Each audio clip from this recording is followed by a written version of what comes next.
over slightly yeah, that way, to my left. Okay.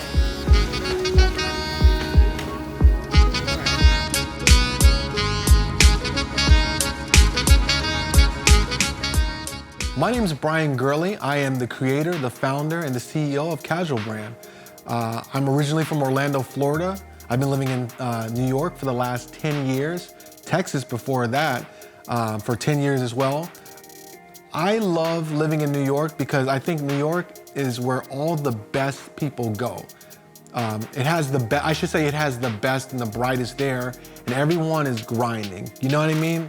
I can feel the energy when I walk out on the street of New York, and I love that. I think about myself as a creative person. I used to be defined by music. I do music, I create music, but I don't think I'm necessarily a musician.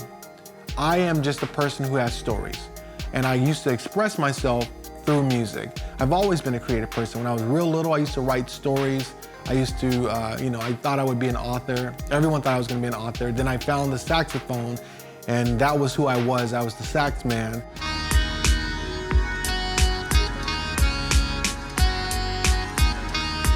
And then I just, I realized early on that I was a creative person. I'm a people person, and I'm a creative person. I like to create things, I like to create stories, I like to tell stories, and now the main way I tell stories is through social media.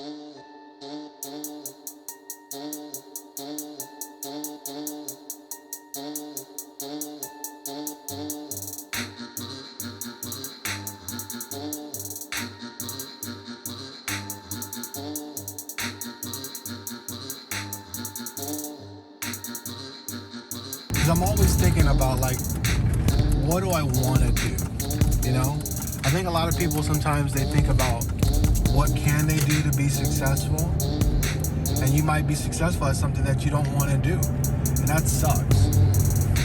That sucks big time. So the Casual Brand is, it's complicated, but it's not complicated. The simplest form of the Casual Brand is connecting people in ways that they might not think, and allowing people to feel comfortable entering spaces that they might not feel comfortable. So you might be interested in art, but you don't know a lot about art. The Casual Brand gives you a space to go in there.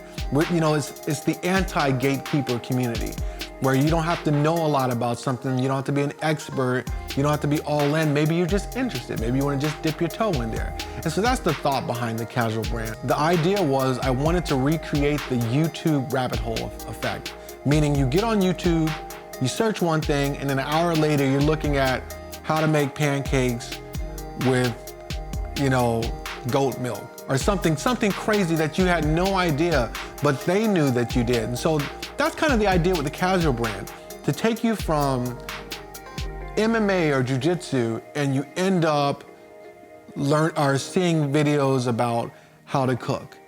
I think there is a connection there, and so that's what my idea is. Finding the overlays, finding the connections, and exposing people to different types of things. Like Joe Rogan, who's one of my favorite personalities, even though I don't agree with everything he says. He talks to a fighter one day, and then the next day he'll have a physicist on. And then the next day he'll have somebody, who's a musician. And then the following day he'll have like somebody who's heavy into QAnon. It's just like conversations, man. That's what's important. The way it started, I think like most good American businesses, it started out of necessity. I was having a very, very slow month. At the time, I was writing music for commercials and TV spots, and I was also playing in wedding bands, but it was a very, very slow month. And so my fiance decided to give me some inspiration and say, you need to figure something out. So I was sitting on the couch on Instagram like I normally am, and I realized the one thing I thought Instagram was missing was that rabbit hole effect. I mean, people get on Instagram and they scroll and they scroll and they scroll, but if there was one place you could go and get that kind of experience around one niche, I thought that would be valuable. So I started to create pages around different themes or niches. Whenever I have an idea or I see a market or a genre that I like, I instantly go and I create a page for it. It's like a holding. Actively, the most active pages, I say about 4 or 5, but I think it's about 9 pages in total. The Casual Jazzer is by far the most successful page. We are coming up on 100,000 followers. I think we'll probably be at 100,000 by the time this comes out. I don't know. It wasn't at first the most successful. The most successful pages at first were my Casual Eater page, which was a food page, and my Casual Model page. Those were the 2 early ones. And then I had a video of Brian Blade, a drummer, go viral, like 50,000 views on Facebook, actually. It was kind of weird. And it only did like about 5,000 views on Instagram, but ever since then, the Jazzer took off. The way you grow Instagram pages is you find best performing posts, BPPs, and then you just share those. If you're doing a theme page, which is basically you repost or people send you videos to post and you share it with your community. And so I think maybe inherently because of my time in jazz, in the jazz world, I was picking posts that would resonate with people. The next one is the Casual Grappler, which is MMA, Jiu-Jitsu, and UFC. I should say mixed martial arts. That has 13,700. The third is the Casual Producer, and that focuses more on production, hip hop, that kind of side of the music, and that's 10,300.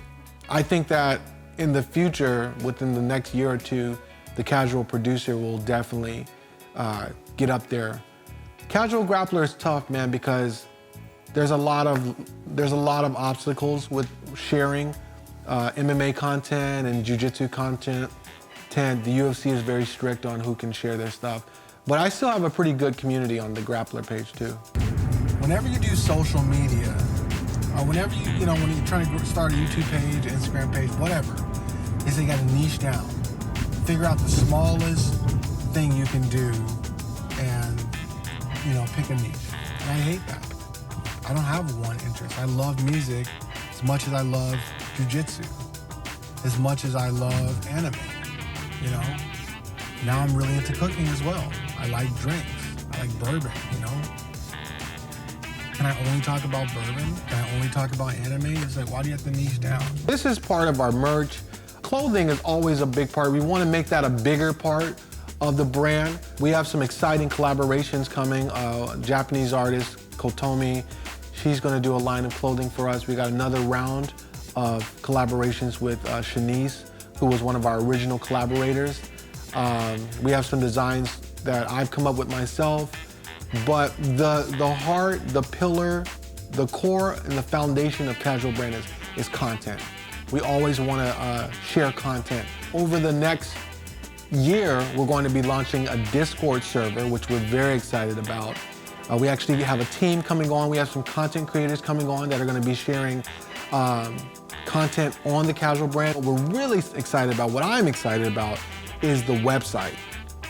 In 2021, we're going to be launching Casual Brand Media, and it's a website that's going to have Casual Brand content, which will be, the videos that you see on our pages, as well as original articles, reviews, news, and some original content as well. All right, Facebook clearly doesn't want me to be great, so I'm gonna have to do it vertically. I feel like these shades are too much. I don't know. You know what I mean? Like, I explained to you why I'm doing it, but I still feel like it's too much. I'm going back to the glasses. See, society has me insecure about wearing sunglasses inside. Should I feel? I think maybe. Shame culture is a little bit appropriate right there. It's consolidating a little bit. So instead of like having the jazzer and the producer, we're gonna have music. And we're gonna try to consolidate and get down to the core, because what we wanna be is we wanna take control of the narrative, because we believe that we set culture. And so we want to get in control of the narrative about culture. I feel like there's a lot of people discussing culture from outside of it. outside of us. You know, a lot of the main media people are still older, and their perception of what's happening and how it's happening is not necessarily accurate. And even if it is accurate, it's always good to have more perspectives because that gives you a better sense. So we're just trying to consolidate as to what I see are the core pillars of culture, which for me is sports, music, fashion, anime and gaming is something that's huge. And so I think that's something that we want to have. I got a lot of great anime content creators that I've met on TikTok, and they're going to be making original content for the website. Health and wellness is another key part. We don't really discuss health and wellness, especially from a mental standpoint. And so I got some great health and wellness people to come on. Lucia is one of the people that's going to partner with us. Brittany Lee Carter of Carter Therapy, she's going to be partnering with us. So I'm just so excited about all the content creators that are going to be joining with the Casual brand, because we really want to make sure that we are presenting culture in a way that is healthy, that's progressive, and looks forward. The number one goal for the Casual brand, at least for me, is to shift some narratives that are happening in culture, in hip hop, in music, in anime. These concepts of hip hop artists, these concepts of athletes and their loyalty to the institutions that they work for. And, you know, artists signing these contracts, we have to talk about it from a different perspective. I wanna be the voice of the community, of the culture, of the artists, of the creators. But I wanna also educate the creators. A big thing that we're seeing is this disconnect between artists and streaming. Streaming is a huge asset, you know, for artists. But if you're thinking about it as this thing that's taking money from you, then you're not gonna utilize it. And really what you need to be honest about and think about is, how much money were you making on recordings before? The amount of exposure that you can get with streaming or sending your music to TikTok with $100, $50, $200 to an influencer, it's exponential. There's no limit to how much money you can make, how much exposure you could get. So I just want to really just shift the narrative. I want to educate, I want to give voice and exposure and an opportunity to some people. And so yeah, that's the idea with the Casual brand. I really want to get control of the narrative. I really want to get people inspired to create. Another thing is, I have a lot of ideas, but sometimes it's hard for people to follow you if you yourself haven't done anything. And so I'm doing. I think a lot of people talk, but they don't do. And you might have good ideas, you might have good equations, but if you're not doing, it's hard for people to follow you. So I'm trying to blaze a trail, a path for people to follow, so that when I say, hey, try this, I can say that's what I did. And when they see what I did, then they'll feel inspired to follow. It doesn't have to be exactly like I did. You don't have to do what I did even. But if I give you advice, you'll be more inclined to listen to what I'm saying because I've done it. So the Casual brand is my baby. It's my first baby. I love it. I love the community. I'm so thankful for every follower. We have over a six-figure network of people that every day tune in. I am fully connected and fully present with the idea that every day there are people who get up and they go online to see stuff that I'm providing for them. And it makes them happy. I've had people tell me that they've been inspired. I have people that tell me that they look at my page every day, one of my pages. And that's a really humbling thing.